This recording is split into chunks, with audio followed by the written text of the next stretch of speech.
तो दोस्तों एक बार फिर आप सभी का यूपीएससी प्रीलिम्स टेस्ट 2023 में स्वागत है। आज है मध्यकालीन इतिहास का टेस्ट नंबर 3 और इसके साथ ही इसमें हम भारत के धार्मिक और सांस्कृतिक विकास में सूफी आंदोलन तक जो है 100 क्वेश्चन में कवर करेंगे इंपॉर्टेंट क्वेश्चन को। इसके बाद इसके आगे इसकी सीरीज जो है मध्यकालीन की चलेगी और इसकी सारी अपडेट आपको जैसे पता है हमारे टेलीग्राम चैनल पर मिलती है। इसकी पीडीएफ हो गई, क्लासेस की इन्फॉर्मेशन हो गई, सब आपको हमारे टेलीग्राम चैनल पर मिलती है। आप यहाँ से स्कैन कर सकते हैं या फिर स्टडी आना इस नंबर सर्च कर सकते हैं। अगर आपको क्लासेस करंट अफेयर की सीरीज चल रही है वो सब सारी चीज़ें पसंद आती हैं तो चैनल को लाइक कीजिए, ज़्यादा लोग पर शेयर कीजिए और लाइक करने शेयर करने के साथ ही नोटिफिकेशन बेल को जो है ऑन रखिएगा, ऑल नोटिफिकेशन को, ताकि अपडेट्स आप पहले मिल सके। और एक इन्फॉर्मेशन आपको और दे दें, जल्द ही हमारे जो है 100 क्वेश्चन की फुल लेंथ की टेस्ट सीरीज चालू होने वाली है, जिसमें 100 क्वेश्चन के साथ एक क्लास में आपको सॉल्व करवाया जाएगा। तो चलिए बिना किसी देरी के आज के टेस्ट की शुरुआत करते हैं।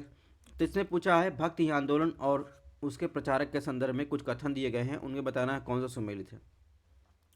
तो प्रचारक का नाम दिया है, उन किसके लिए जाना जाता है। इसमें शंकर देव का बात की गई, असम में वैष्णव भक्त का प्रचार।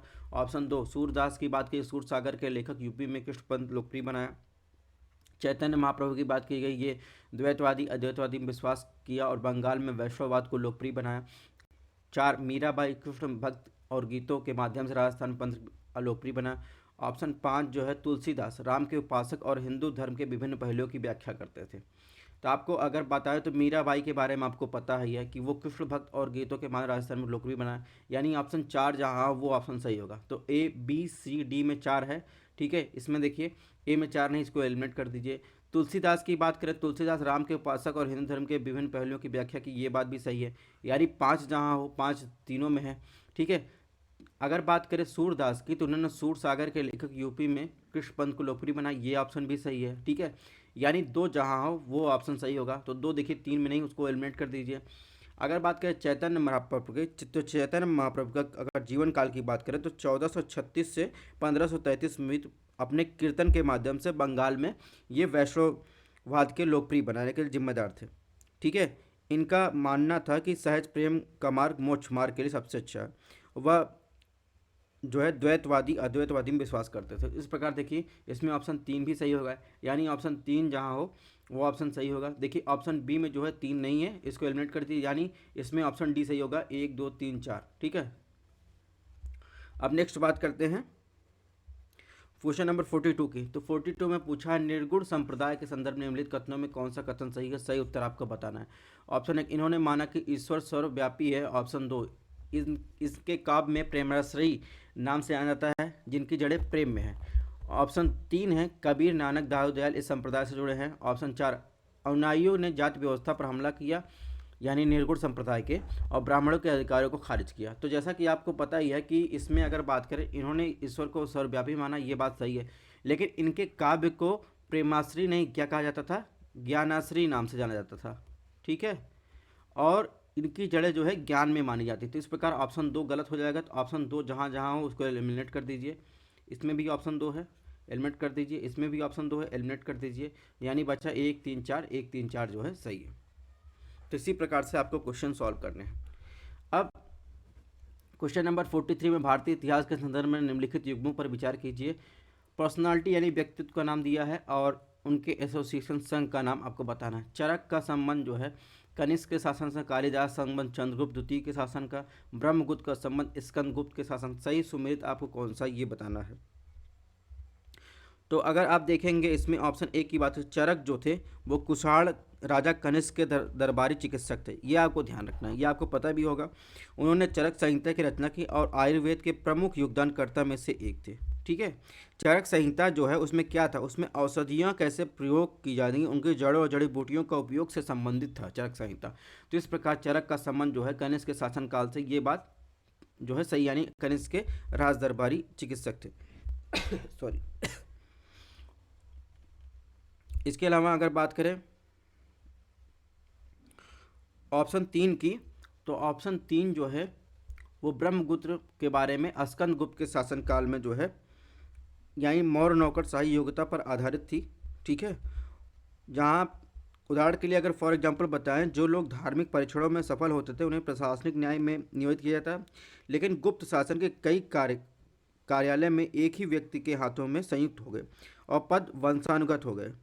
ठीक है, कुल मिलाकर इसमें देखेंगे तो ब्रह्मगुप्त जो है वो स्कंदगुप्त के शासन काल से संबंधित है। ठीक है, तो ये ऑप्शन सही है।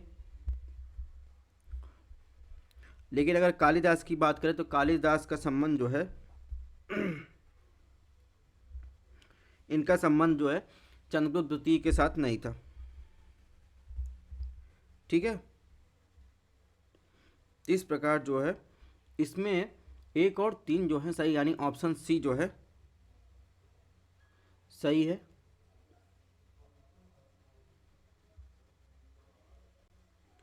नेक्स्ट क्वेश्चन की बात करें,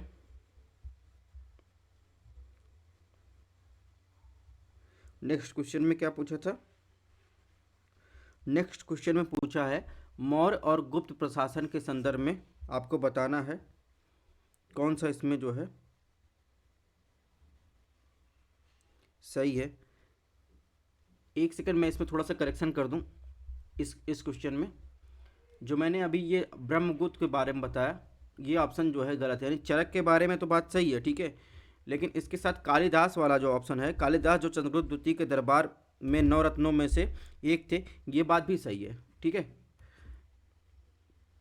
और इनकी रचना जो नाटक, इनको आपको पता है इन्होंने क्या लिखा, मालविकाग्निमित्रम, अभिज्ञान शाकुंतलम, और इसके साथ जो है उन्होंने कुछ महाकाव्य और भी लिखे जैसे रघुवंशम, कुमार संभवम, कालिदास के कुछ अन्य कविताएं जैसे ऋतुसंहार, मेघदूत। तो मैंने इसको सॉरी, मैं अपनी गलती के लिए क्षमा प्रार्थी हूँ। तो इसमें एक और दो जो है सही है। ब्रह्मगुप्त के बारे में बात करें तो ब्रह्मगुप्त जो है 7वीं शताब्दी से संबंधित थे, और ब्रह्मगुप्त जो थे वो स्फूत सिद्धांतिका लिखी।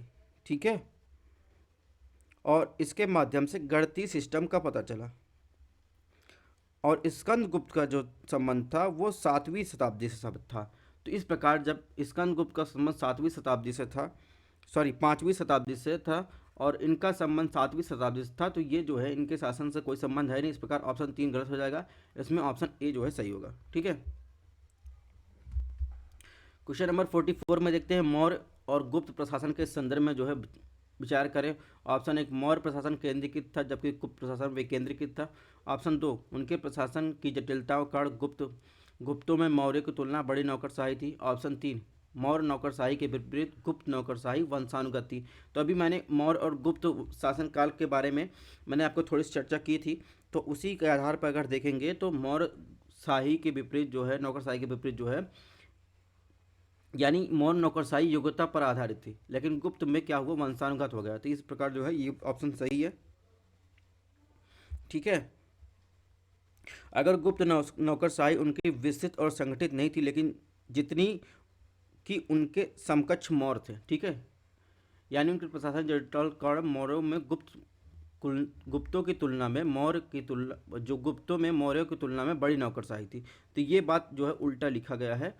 तो इस प्रकार देखेंगे ये गलत है। ठीक है, ऑप्शन 1 की बात करें तो मौर्य प्रशासन में राजा सभी अधिकार का स्रोत और प्रशासन केंद्रीकृत था। तो ये बात जो है सही है, यानी इसमें देखेंगे तो इसमें ऑप्शन सी जो है सही है। क्वेश्चन नंबर 45 की बात करें, 45 में क्या पूछा है? 45 में अशोक के शिलालेखों के बारे में निम्नलिखित कथनों पर विचार कीजिए। ऑप्शन 1 मस्की को छोड़कर सभी लघु शिलालेख में अशोक का देवरा नाम पियदस्सी नाम है। ऑप्शन 2 रुमनदेही स्तंभ शिलालेख अशोक की लुम्बिनी की यात्रा और शाही कर में 1/8वें हिस्से की कमी के बारे में बताता है। ऑप्शन 3 उपमहाद्वीप के बड़े हिस्से में अशोक के शिलालेख ब्राह्मी लिपि में लिखे गए। कौन सा कथन सही है? अगर ऑप्शन 1 की बात करें तो जब जेम्स प्रिंसेप अशोक की ब्राह्मी शिलालेखों को पढ़ने में सफल हुए तो उन्होंने यह स्पष्ट नहीं था कि उन्होंने किस राजा का उल्लेख उसमें किया गया है। ठीक है, ऐसा इसलिए हुआ क्योंकि उनमें से अधिकांश अशोक को 2 उपाधियों के रूप में संदर्भित करते। एक तो देवना नाम प्री यानी देवताओं का प्री, दूसरा पियदस्सी यानी जो शुभता को देखता हो। बाद के दशकों में राजा अशोक के व्यक्तिगत नाम वाले सूक्ष्म अभिलेख संस्करण पहले मस्की में पाए गए और बाद में उद्गोलम, नितूर और गुजरा में पाए गए। ठीक है, तो इस प्रकार ये ऑप्शन जो है गलत है। ऑप्शन 2 की बात करें तो रुमनदेही शिलालेख की बात कर रहा है जो लुम्बिनी में है, यात्रा और शाही कर के एक 8वें हिस्से की कमी के बारे में बताता है। ये बात जो है सही है। ऑप्शन 3 की बात करें तो ऑप्शन 3 भी सही है, यानी 47 स्थानों में से कुल 182 शिलालेख मिले हैं जो प्रकृत भाषा में लिखे गए हैं। उपमहाद्वीपी के महान अतीत को ब्राह्मणी लिपि में लिखा गया है। तो इस प्रकार जो है इसमें ऑप्शन 2 और 3 सही है, यानी ऑप्शन बी। क्वेश्चन नंबर 46 में क्या पूछा है? बौद्ध धर्म के हीनयान और महायान स्वरूप के बारे में निम्नलिखित कथनों में विचार कीजिए। ऑप्शन 1, तीसरी बौद्ध परिषद में बौद्ध धर्म को हीनयान और महायान में विभाजित किया गया। ऑप्शन 2, हीनयान बौद्धों ने बुद्ध को एक मार्गदर्शक रूप में माना, जबकि महायान बौद्धों ने बुद्ध को एक मूर्ति के रूप में माना। ऑप्शन 3, हीनयान का सबसे महत्वपूर्ण कार्य महावस्तु है, जबकि ललित विस्तार सबसे पवित्र महायान ग्रंथ है। तो आपको सही कथन इसमें बताना है बौद्ध धर्म के हीनयान और महायान स्वरूप के बारे में। तो अगर वहीं ऑप्शन 1 की बात करें और 2 की बात करें तो उसमें ऑप्शन 1 जो है सही है, ठीक है। ऑप्शन 2 जो है गलत है। यानी इसकी व्याख्या हम आपको बता दें कि पहली शताब्दी ईस्वी तक बौद्ध विचारों और प्रथाओं में परिवर्तन के प्रमाण मिले, ठीक है। प्रारंभिक बौद्ध शिक्षाओं ने निर्वाण प्राप्त करने में आत्म प्रयास को बहुत महत्व दिया। इसके अलावा बुद्ध को एक ऐसे इंसान के रूप में माना जाता था जिन्होंने अपने प्रयास से ज्ञान और मुक्ति प्राप्त की थी। हालांकि जैसे जैसे समय बीतता गया एक उद्धारकर्ता का विचार सामने आया। अंत में कनिष्क के शाही संरक्षण में कश्मीर के कुंडल वन में आयोजित चौथी बौद्ध परिषद में बौद्ध धर्म हीनयान और महायान में विभाजित हो गया। महायान ने संस्कृत को अपनी भाषा के रूप में अपनाया और मूर्ति के रूप में बुद्ध की पूजा करना शुरू किया, जबकि हीनयान ने पाली का अनुसरण करना जारी रखा और बुद्ध को एक मार्गदर्शक के रूप में माना, ठीक है। तो इस प्रकार ऑप्शन 1 गलत, ऑप्शन 2 सही। ऑप्शन 3 की बात करें तो हीनयान बौद्ध धर्म का सबसे महत्वपूर्ण कार्य महावस्तु है जो कहानियों का भंडार है, जबकि ललित विस्तार सबसे पवित्र महायान ग्रंथ है जिसने अश्वघोष के बुद्ध चरित्र के लिए एक साहित्यिक सामग्री की आपूर्ति की थी, ठीक है। इस प्रकार ऑप्शन 3 जो है सही है। एक सेकंड, ऑप्शन 3 जो है सही है। इस प्रकार इसमें कौन सा पूछा सही है? 1 और 3, यानी ऑप्शन सी। क्वेश्चन नंबर 47 देखते हैं, इसमें क्या पूछा है? कुषाण शासन के बारे में निम्नलिखित कथनों पर विचार कीजिए। कौन सा कथन सही है? ऑप्शन 1, उन्होंने गुप्तों द्वारा जारी किए गए सिक्कों की तुलना में उच्च स्तर के धात्विक शुद्धता वाले सोने सिक्के जारी किए। ऑप्शन 2, वे सिक्के जारी करने वाले भारत के पहले शासक थे जिन्हें निश्चित रूप से राजाओं के लिए जिम्मेदार ठहराया जा सकता है। ऑप्शन 3, उन्होंने एक सिक्के के पीछे की तरफ एक राजा और एक तरफ देवता का चित्र जो है चित्रित किया। तो आपको कुषाण शासन के बारे में बात करना है। तो प्रारंभिक जो कुषाण राजा थे तो उन्होंने गुप्त सोने सिक्कों की तुलना में उच्च स्तर की धात्विक शुद्धता वाले कई सोने के सिक्के जारी किए, ठीक है। तो इस प्रकार जो है ऑप्शन 1 जो है इसमें सही हो जाएगा। ऑप्शन 2 की बात करें तो ऑप्शन 2 जो है गलत है, यानी यूनानियों द्वारा जारी किए गए सिक्कों की बड़ी संख्या के कारण भारत यूनानी शासन भारत के इतिहास में महत्वपूर्ण है। भारत के पहले शासक थे जिन्होंने सिक्के जारी किए। प्रारंभिक पंच चिन्हित यानी पंचमार्क सिक्के के मामले में यह संभव नहीं है, जिन्हें निश्चित रूप से किसी विशेष राजवंश को नहीं सौंपा जा सकता। भारत में सोने के सिक्के जारी करने वाले पहले भारतीय यूनानी भी थे और कुषाणों के तहत इनकी संख्या में वृद्धि हुई, ठीक है। तो इस प्रकार ये ऑप्शन गलत है, इससे रिलेटेड क्वेश्चन आ भी चुका है। ऑप्शन 3 की बात करें, ऑप्शन 3 जो है सही है, यानी कुषाण ने सोने और तांबे के कीमती धातुओं वाले डाई स्ट्राइक तकनीक द्वारा, लेकिन इनके अपने नाम पुतले शैली की गोलाकार आकार डिजाइन में गढ़ा गया। फिर भी इंडो यूनानियों के सिक्कों की तरह उनके मूल सिक्कों में राजा के पीछे की तरफ कुछ देवता यानी ग्रीक भगवान पर चित्रित किया गया था। तो इस प्रकार इसमें 1 और 3 जो है सुमेलित है, यानी ऑप्शन सी। क्वेश्चन नंबर 48 में क्या पूछा है? 48 में सातवाहन के शासन के बारे में पूछा है। कौन सा कथन सही है? ऑप्शन 1, उन्होंने मौर्यों के प्रशासनिक क्रम को जारी रखा। ऑप्शन 2, वे धार्मिक योग्यता के लिए कर मुक्त भूमि अनुदान देने वाले पहले शासक थे। ऑप्शन 3, इस काल में कल्याणी पश्चिमी तट पर एक महत्वपूर्ण बंदरगाह था। तो इसमें देखेंगे ऑप्शन 1 की बात करें तो ये बात सही है कि उन्होंने मौर्यों के प्रशासनिक क्रम को जारी रखा, ठीक है। इसके अलावा ऑप्शन 2 की बात करें तो सातवाहन भारतीय क्षेत्रों में बौद्ध और ब्राह्मणों को धार्मिक योग्यता हासिल करने के लिए जो है कर मुक्त भूमि अनुदान देने वाले पहले व्यक्ति थे। बाद की अवधि में यह प्रथा अधिक प्रमुख हो गई और सातवाहन राजाओं ने ब्राह्मण होने का दावा किया और वर्ण व्यवस्था यानी सामाजिक संरचना के 4 गुना विभाजन को बनाया और अपना प्राथमिक कर्तव्य माना। ठीक है,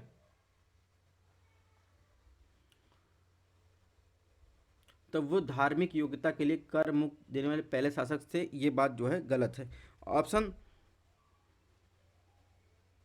सॉरी, ये बात जो है सही है, अभी तो मैंने बताया इसके बारे में।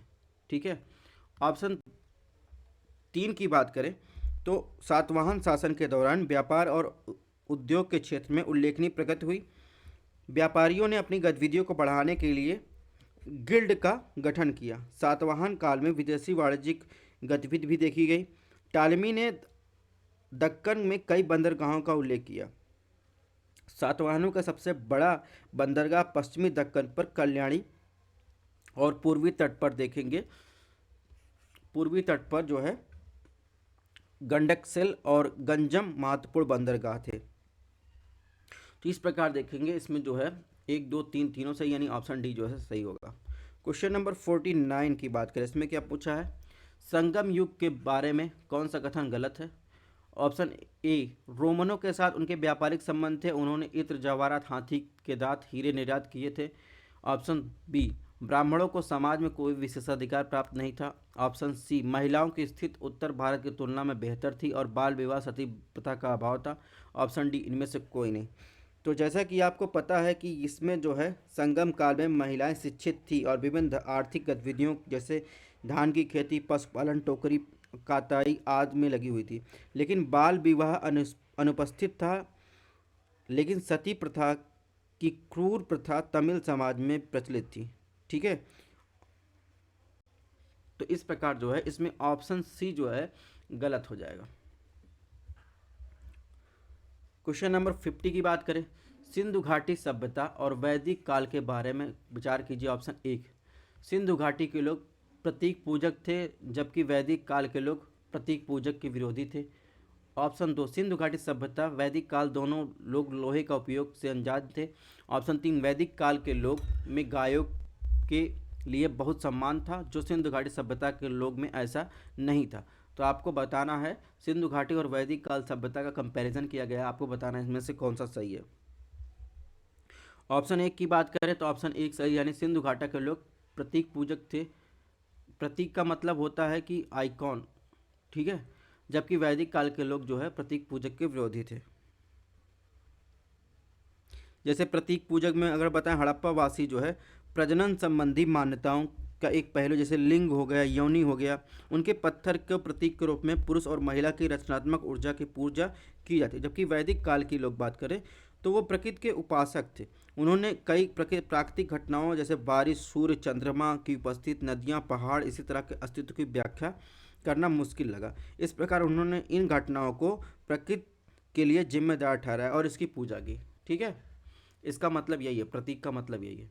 ऑप्शन 2 की बात करें, ऑप्शन 2 जो है गलत है, यानी हड़प्पा के लोग लोहे को छोड़कर लगभग सभी धातुओं के बारे में जानते थे। हालांकि लोहे का जिक्र कभी लोथल और हड़प्पा काल के अफगानिस्तान कुछ स्थलों पर मिलता है। वे वास्तव में लौह अयस्क युक्त तांबे की वस्तुएं हैं। इन अयस्कों को तांबे से अलग नहीं किया गया है, शुद्ध लोहे धातु के रूप में एक अलग पहचान दी गई है। ठीक है, वैदिक काल मोटे तौर पर भारत की में प्रारंभिक लौह युग के लिए जाना जाता है। वैदिक समाज द्वारा लोहे के औजारों को अपनाया गया जिससे उन्होंने जंगल का काटने और अधिक व्यवस्थित कृषि जीवन यापन करने की सुविधा मिली। ठीक है, तो इस प्रकार ऑप्शन 2 गलत हो जाए। ऑप्शन 3 की बात करें, ऑप्शन 3 जो है सही है, यानी वैदिक काल के लोग गायों के लिए बहुत सम्मान था और सिंधु घाटी सभ्यता के लोग ऐसा नहीं था। तो इस प्रकार इसमें 1 और 3 जो है सही है, ऑप्शन सी। क्वेश्चन नंबर 51 देखते हैं। 51 में क्या पूछा है, भारतीय इतिहास के संदर्भ में निम्नलिखित कथनों में कौन सा कथन गलत है। ऑप्शन 1, हड़प्पा का लेखन वुस्ट्रोफीडन था। ऑप्शन बी, बुद्ध ग्रंथ यानी बौद्ध ग्रंथ अगुंतर निकाय में 16 महाजनपदों का उल्लेख है। ऑप्शन सी, देवी चंद्रगुप्तम एक राजनीतिक नाटक है जो राजा चंद्रगुप्त मौर्य में आने का वर्णन करता है? ऑप्शन डी इनमें से कोई नहीं। 51 की बात करें तो ऑप्शन एक जो है ये सही है, यानी हड़प्पा की लिपि चित्रात्मक और लोक शैल्पिक थी, यानी प्रतीक का प्रयोग किया गया था। हड़प्पा का लेखन इसे बेस्टोफिडन कहा जाता है, अर्थात इसका मतलब होता है एकांतर पंक्तियों में दाएं से बाएं और बाएं से दाएं लिखने की पद्धति है, जिसे अभी तक समझ नहीं जा सकी। ठीक है। ऑप्शन बी की बात करें तो ये भी सही, यानी बौद्ध ग्रंथ जो है अगुंतर निकाय में 16 महाजनपदों का उल्लेख किया गया है। और इसमें ऑप्शन सी की बात करें, ऑप्शन सी जो है गलत है। ठीक है। इसमें विशाख दत्त का देवी चंद्रगुप्तम हमें शक शासक द्वारा रामगुप्त की हार और शक शासक की हत्या, साथ ही चंद्रगुप्त द्वितीय द्वारा रामगुप्त की हत्या, सिंहासन पर उनके प्रवेश, ध्रुव देवी और उनके विवाह के बारे में बताता है। विशाख दत्त का मुद्रा राक्षस एक राजनीतिक नाटक है जो राजा चंद्रगुप्त मौर्य की सत्ता में आने का वर्णन करता है। इस प्रकार जो है ऑप्शन सी जो है इसमें गलत हो जाएगा। क्वेश्चन नंबर 52 देखते हैं, इसमें क्या पूछा है। इसमें पूछा है वैदिक काल के संदर्भ में कौन सा कथन सही है। ऑप्शन एक, वैदिक काल के लोग की पूजा का उद्देश्य भौतिकवादी था ना कि आध्यात्मिक। ऑप्शन दो, ऐतरेय ब्राह्मण में सर्वप्रथम आश्रम व्यवस्था का उल्लेख मिलता है। ऑप्शन तीन, ऋग वैदिक काल में कोई नियमित कराधान नहीं था।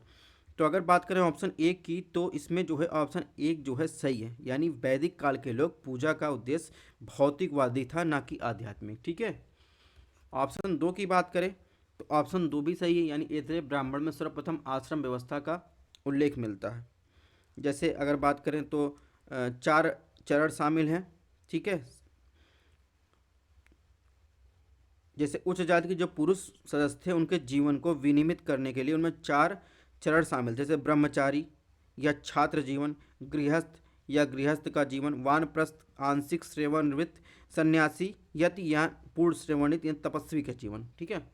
ऑप्शन तीन की बात करें, ऑप्शन तीन जो है गलत है, यानी ऋग वैदिक काल में करों के संग्रह के साथ कोई आधिकारिक संबंध नहीं था, इसलिए कोई विनियमित कराधान संभव नहीं था। केवल स्वैच्छिक प्रसाद अर्थात बलि लोगों से युद्ध की लूट में प्रमुख सामाजिक आय का गठन था। तो इस प्रकार जो है इसमें एक और दो जो है सही है, यानी ऑप्शन ए। क्वेश्चन नंबर 53 देखते हैं। 53 में क्या पूछा है। इसमें कुछ विषय दिए गए हैं, उनके लेखक के बारे में पूछा है, कौन सा युग सुमेलित है। तो विशुद्ध मग विशुद्ध मग आशु घोष, बुद्ध चरित्र वसुमित्र, राज तरणगी कल्याण। तो इसमें बताना है कौन सा सही सुमेलित है। तो विशुद्धि मग्गा या शुद्धि का मार्ग जो है वो बुद्ध घोष द्वारा लगभग 5वीं शताब्दी में थेरवाद बौद्ध धर्म के तहत लिखा गया था। ठीक है।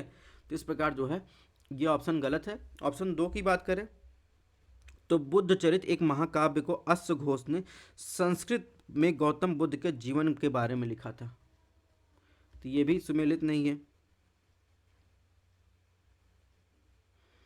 और अगर ऑप्शन तीन की बात करें, राज तड़ंगड़ी कल्हड़ द्वारा संस्कृत में लिखी गई थी, कश्मीर के शासकों का विवरण देती हैं। कल्हड़ संस्कृत भाषा के महान इतिहासकार थे जिन्होंने 12वीं शताब्दी में कश्मीर के इतिहास के बारे में लिखा। इस प्रकार इसमें केवल जो है तीन सही है। ठीक है। क्वेश्चन नंबर 54 में क्या पूछा है। प्राचीन भारतीय अभिलेखों के संदर्भ में निम्नलिखित कथनों पर विचार कीजिए, कौन सा ऑप्शन सही। ऑप्शन एक, कलसी अभिलेख में अशोक के बौद्ध धर्म अपनाने के बाद प्रशासन का विवरण मिलता है। और ऑप्शन दो, कंगनहल्ली अभिलेख मौर्य काल के हैं। ऑप्शन तीन, धमेक स्तूप धर्म चक्र प्रवर्तन स्थल के पास स्थित है।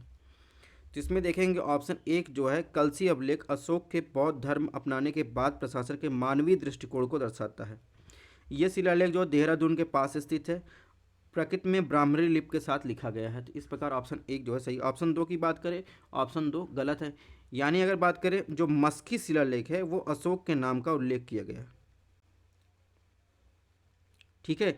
जबकि जो ये कनगनहल्ली जो कर्नाटक शिलालेख यानी कर्नाटक में स्थित शिलालेख है वो अशोक के ब्राह्मणी लिपि में रण्यो अशोक के रूप में संदर्भित किया गया है और यह सातवाहन काल का है। इस प्रकार ऑप्शन दो गलत हो जाएगा। ऑप्शन दो जहाँ जहाँ वो एलिमिनेट कर दीजिए, बचा ऑप्शन सी यानी एक और तीन। क्वेश्चन नंबर 55 में क्या पूछा है। भारत में पाल शासन के संदर्भ में निम्नलिखित कथनों पर विचार कीजिए, कौन सा कथन सही है। ऑप्शन एक, बंगाल के पाल शासकों ने हीनयान बौद्ध धर्म का पालन किया। ऑप्शन दो, विक्रमशिला और औदंतपुरी में विश्वविद्यालय पाल शासकों के अधीन बनाए गए थे। ऑप्शन 3, पाल शासक मुख्य रूप से बौद्ध थे, उन्होंने हिंदू मंदिरों का निर्माण नहीं किया। तो ऑप्शन ए की बात करें तो ऑप्शन एक जो है गलत है, यानी 8वीं से 12वीं शताब्दी ईस्वी में बंगाल क्षेत्र पर शासन करने वाले पाल शासक मुख्य रूप से बौद्ध थे। उन्होंने और महायान बौद्ध धर्म का पालन करते थे। वे धर्म पाल के लखीमपुर ताम्रपत्र अभिलेख के अनुसार पाल वंश का संस्थापक गोपाल था। पाल की शक्ति को सेना राजवंश द्वारा नष्ट कर दिया गया था। ठीक है, इस प्रकार जो है ये महायान, ये गलत हो जाएगा। तो ऑप्शन एक जहाँ जहाँ वो एलिमिनेट कर दीजिए, बचा बी और डी, यानी 2 या तो सही है तो 3 सही है। ठीक है, ऑप्शन 2 की बात करें तो बिहार की उदंतपुरी में देखेंगे तो विक्रमशिला उदंतपुरी विश्वविद्यालय पाल शासकों के अधीन बनाएंगे, ये बात जो है सही है। अब ऑप्शन 3 की बात करें तो पाल शासक, हालांकि पाल शासक मुख्य रूप से बौद्ध थे, उन्होंने हिंदू मंदिरों का निर्माण भी करवाया था। ठीक है, तो इस प्रकार ये भी ऑप्शन गलत है, यानी ऑप्शन बी जो है सही है। अब बात करते हैं क्वेश्चन नंबर 56 की। प्राचीन भारत के दौरान मूर्ति कला के विकास के संदर्भ निम्नलिखित कथनों पर विचार कीजिए। ऑप्शन 1, लाल बलुआ पत्थर का प्रयोग मथुरा कला में किया जाता था। ऑप्शन 2, भारत यूनानी कला में बुद्ध के आध्यात्मिक अवस्था में दर्शाया गया है। ऑप्शन 3, अमरावती कला को काकतीय वंश शासकों द्वारा संरक्षण दिया है। कौन सा कथन जो है सही है? तो इसमें देखेंगे इसमें कौन सा कथन सही है। अगर बात करें ऑप्शन 1 की तो मथुरा कला विद्यालय को स्वदेशी रूप से विकसित किया गया था, यह किसी भी बाहरी प्रभाव से रहित था। कुषाण शासकों के संरक्षण में लाल बलुआ पत्थर के उपयोग करके बनाया गया था। इसमें 3 धर्म बौद्ध, जैन, हिंदू धर्म से प्रभावित था। बुद्ध को मुस्कुराते हुए दिखाया गया। मथुरा और कंगलितला सोनक के आसपास के क्षेत्रों में बनाया गया। तो इस प्रकार जो है ऑप्शन 1 सही, ऑप्शन 2 भी सही है, यानी भारत यूनानी कला बुद्ध की आध्यात्मिक अवस्था को दर्शाया गया। ऑप्शन 3 की बात करें, ऑप्शन 3 गलत है, यानी अमरावती कला स्वदेशी रूप से विकसित किया गया, मुख्य रूप से बौद्ध धर्म पर केंद्रित है और इसको जो है सातवाहन शासकों द्वारा संरक्षण दिया गया था, काकतीय नहीं। ठीक है, इसमें इस प्रकार देखेंगे 1 और 2 जो है सही है। क्वेश्चन नंबर 57 में क्या पूछा है? निम्नलिखित में किस विदेशी यात्रा ने नालंदा विश्वविद्यालय का दौरा किया? विदेशी यात्री ने, सॉरी, सही उत्तर आपको बताना है। तो आपको पता ही होगा इसमें जो है नालंदा का दौरा करने वाले जो थे वो इत्सिंग, इसके अलावा जो थे इसमें जो है वेनसांग, इन्होंने नालंदा का दौरा किया था। ठीक है, तो इस प्रकार जो है इसमें ऑप्शन बी जो है सही होगा। वेनसांग ने क्या था, विश्वविद्यालय में 2 वर्ष बिताए थे। एक अन्य चीनी विद्वान आइत्सिंग ने 7वीं वर्ष के अंत में नालंदा में 10 वर्ष बिताए थे। और अगर नालंदा के प्रसिद्ध विद्वान नागार्जुन जो है माध्यमिका, शून्यवाद और आर्यभट्ट खगोल शास्त्री थे। तो इस प्रकार इसमें कुल मिलाकर इसमें ऑप्शन 2 और 4 जो है सही है। क्वेश्चन नंबर 58 में देखिए, प्रमुख विश्वविद्यालय दिए गए उनके सम्मिलित शासक की बात की। विक्रमशिला, गोपाला प्रथम, मान्यखेता, गौतमीपुत्र, सतकर्णी, नालंदा, धर्मपाल। तो इसमें देखेंगे इसमें तीनों जो है सुमेलित जो है नहीं है। ठीक है, क्यों सुमेलित नहीं? अगर विक्रमशिला की बात करें तो विक्रमशिला वर्तमान में बिहार के भागलपुर जिले में स्थित है। यह पाल वंश के राजा धर्मपाल द्वारा स्थापित किया गया था।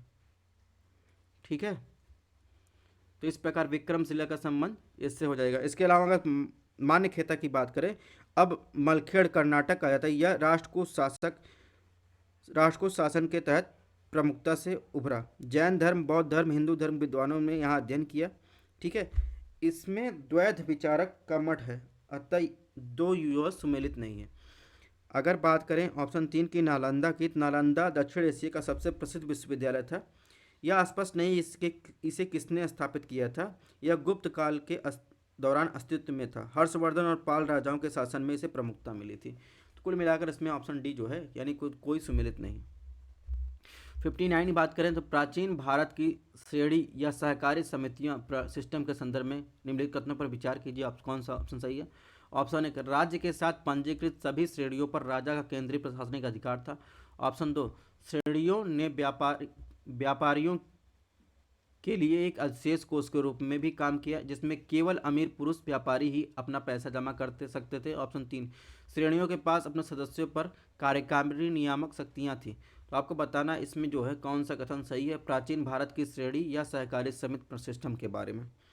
तो अगर बात करेंगे इसमें जो है ऑप्शन एक की, तो ऑप्शन एक जो है सही है, यानी प्रत्येक सहकारी समिति या राज्य के केंद्रीय प्राधिकरण के साथ पंजीकृत था और राजा उन पर मुख्य प्रशासनिक अधिकारी था। गिल्ड एक ही पेश का पालन करने वाले या एक ही वस्तु के काम करने वाले व्यापारियों और शिल्पकारों के संघ थे। ठीक है।